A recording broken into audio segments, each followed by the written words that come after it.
Viewing from anterolateral portal and probing from anteromedial portal shows posterior horn, medial meniscus, root tear with extruded meniscus. It also shows complete ACL tear along with posterior horn, lateral meniscus, root avulsion, a radial type of tear. First, medial meniscus root tunnel is prepared with the help of root specific jig using 2.4 mm bead pin.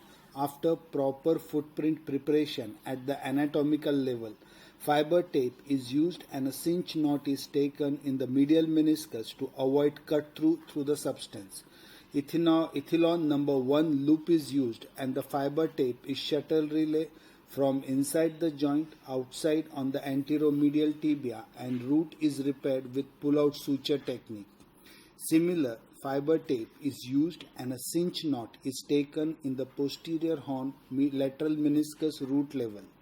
ACL jig is used and a proper tunnel is prepared with the help of 2.4 mm bead pin at the anatomical attachment of posterior horn lateral meniscus root attachment. Ethylon is used to shuttle relay the fiber tape and the root is repaired at its anatomical site. Similarly, ACL tunnel is prepared with tip aim. Posterior horn, medial meniscus jig is drilled at 70-degree angle, lateral meniscus is drilled at 60-degree angle, and ACL is drilled at 50-degree angle, forming a triangular configuration to repair both roots and to reconstruct ACL. And the ACL is finally fixed with adjustable loop on femur and a screw on the tibial side.